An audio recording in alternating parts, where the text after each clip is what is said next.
if you didn't get a chance to share, didn't get a chance to finish your story, you can talk over me if you like, or you can finish at the end of service, turn to your neighbor and pick back up where you started. But the point of that was, maybe the point of it today was that you need to reconnect with that person and reach out if you can to say thank you, right? Like that can be the moral of the story for you. If that's all you get from worship, great.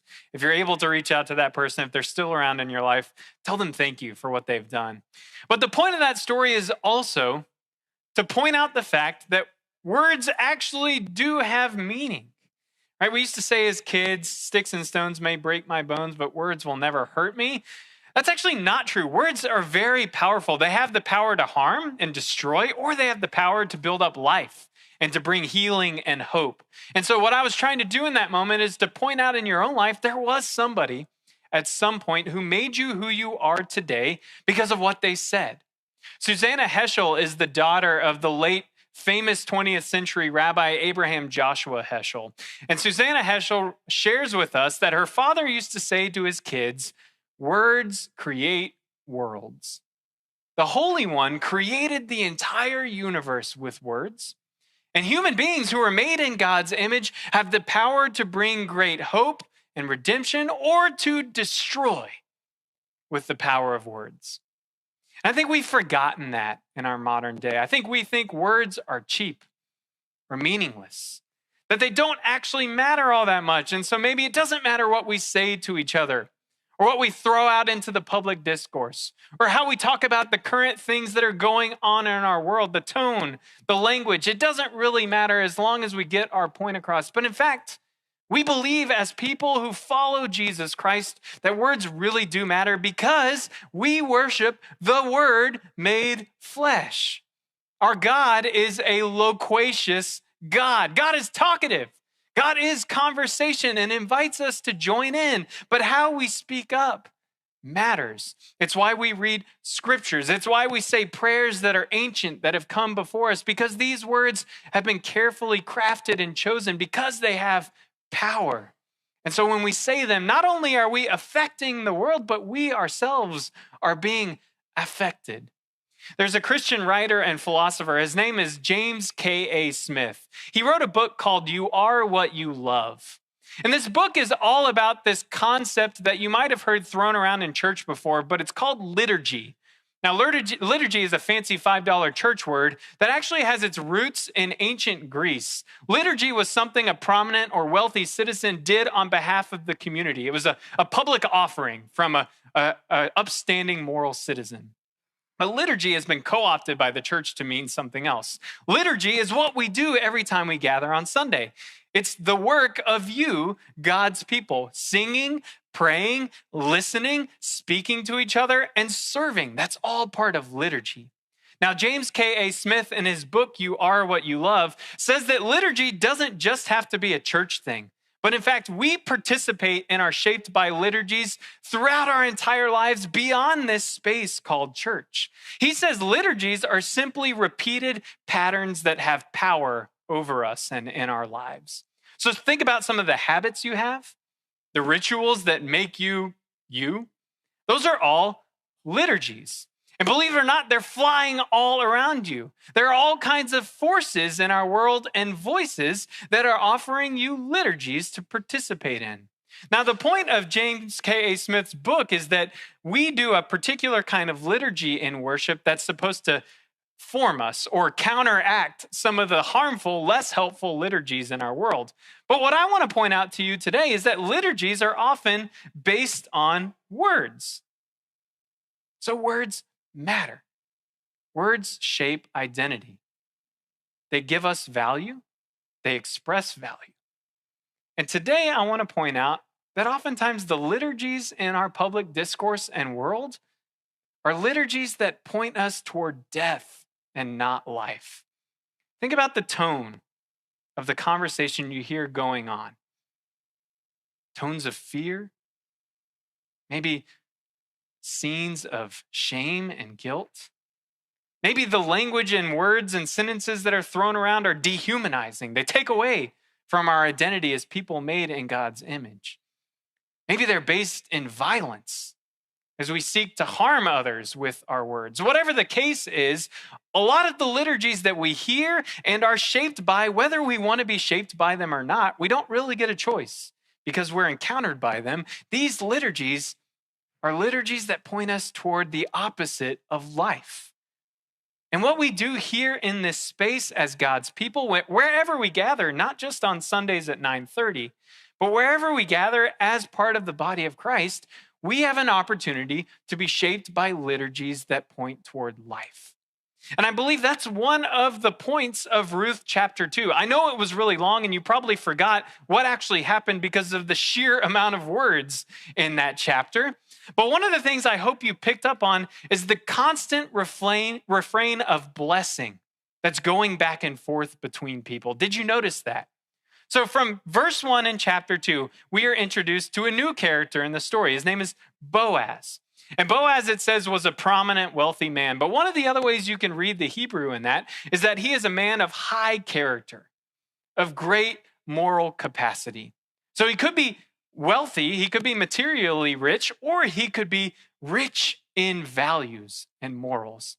And so the rest of the chapter, indeed the rest of the story, is going to be an experiment to see just how good and upstanding Boaz really is. We're introduced to Boaz.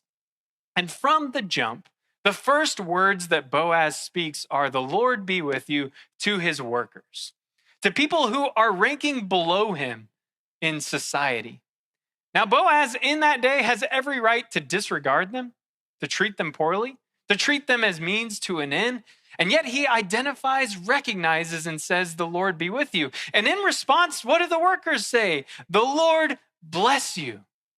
Now, we might think that's just like a common thing people say. "Hey, how are you? How's it going?" And we say, "Fine, and you?" That's a common refrain we often say without a lot of thought behind it. But I want to point out that in Ruth, these words are very intentional. They drive the conversation in a particular way, and they show what's going on underneath the surface of people's lives. These are people who are bound and formed by liturgies of blessing. And indeed, we know that because the very next thing that Boaz says is he identifies this new person in their midst, and he says, "To whom does this woman belong?" Now, that's an interesting question. That could mean several different things. What family is she from? Who's her kin? Could be, who's she married to? Is she taken? Or it could mean, is she one of us? Whatever the case, it's not clear what Boaz means, but he's asking the question. And of course, the reply from the head worker is, "Oh, she's that Moabite. You know, the one from Moab?"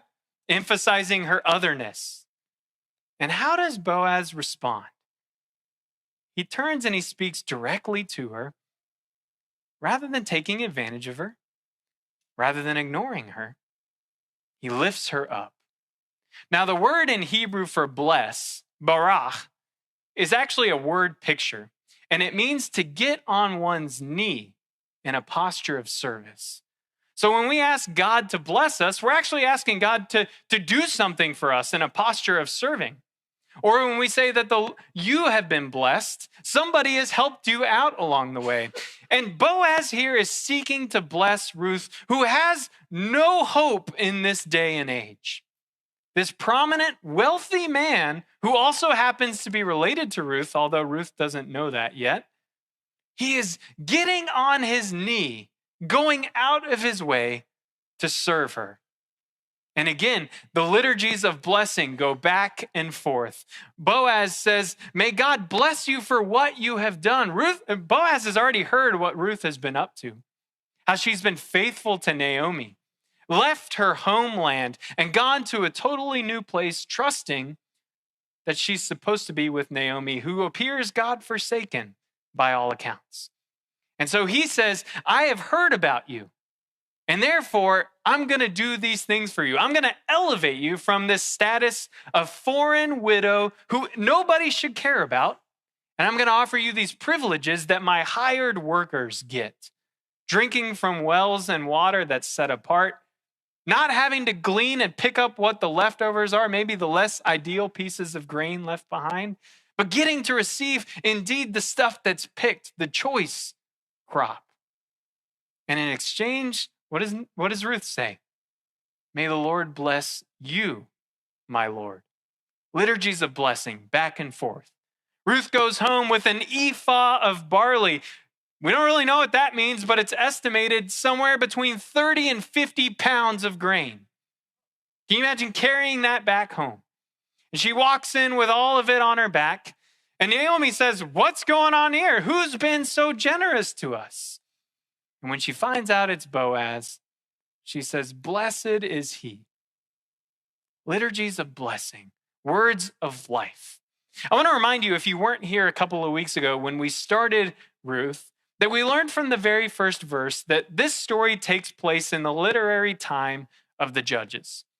Now, if you haven't read the book of Judges, do so and brace yourself, for it's a really dark, hard book to read that takes a brutally honest look at God's people and how we have fallen short.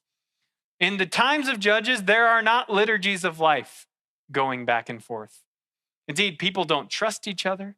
They turn on each other and kill each other. And people are treated as objects to be destroyed rather than people of sacred worth. And so Ruth takes place in the times of Judges, and this is for a very specific reason. The author wants to point out that when it seems like the whole world is falling apart, God is up to something. And it might be in a no-name town with small-time people who don't do anything exciting. And yet, in their words, God is building and redeeming and restoring hope. I wonder if you've taken a look at the news the past few months or past few days and you've ever felt hopeless. You felt like it's all lost, or you felt afraid about what might happen. Maybe one of the lessons of Ruth is that whenever we feel like it's all falling apart, trust that God is doing something. Maybe it's in a place we wouldn't expect or look for, but nevertheless, God does not give up. And God is always creating something new. But I think there's also a call here for us as God's people. That in a world that's full of liturgies and practices and words of harm and death and dehumanization and violence, that we are called to be something else. We are invited to participate in a community that offers life and hope, that doesn't throw out words like they're meaningless, but is intentional about the words we speak to each other, about the ways we think about each other. Right? Word has gotten around about who Ruth is. And people could have said a lot of things about Ruth the Moabite, but what does Boaz hear? How faithful she's been to Naomi. This is good gossip, as Chris Green says. Chris Green is one of my heroes, in case you don't know. Mark that on your bingo card. This is good gossip. What if we are a community like Bethlehem, a place of good gossip, where we say good things about each other behind each other's back, where we lift each other up? I don't know about you, but it's a hard time to drive through neighborhoods right now and see signs out in the front yards and not to think certain things about people, to categorize them automatically. What if instead of going to that place, instead we sought words of blessing, to trust or to offer hope instead of blame or shame or violence? God has set us apart to be light and salt, Jesus reminds us in the Sermon on the Mount. One of the ways we do that is with our words. How did Boaz get to be a man of high character? Because he was shaped by liturgies of blessing, because he knew what story he was a part of. And as we're going to find out in the next chapter and in chapter 4, these words lead Boaz to do unbelievable things for the sake of someone who shouldn't matter in ancient society. Boaz looks at Ruth, and he doesn't see a Moabite widow. He sees a child of God, somebody he's called to take care of and go out of the way for. And I wonder what kind of words are shaping us today, and whether they're leading us to those same kinds of actions and responsibilities in our communities. And if not, maybe we ought to tune our ears a little more to liturgies of life rather than liturgies of death. I wonder what God is saying to you right now, and I wonder what you're called to say to others. May it be our prayer that we can offer words of life, liturgies of hope, so that when people encounter us, they see not just people of high character, but they see the grace of a living God. Thank you for listening to this episode of Weekly Teaching. To watch the full live stream of this worship service, you can view all archived streams at the Alamo Heights UMC YouTube channel. If you have any questions, email us at podcasts@ahumc.org. That's podcasts@ahumc.org. You can also visit our website, ahumc.org, anytime. Any related links are also in this episode's show notes. Again, thank you so much for being a listener. We truly appreciate your time.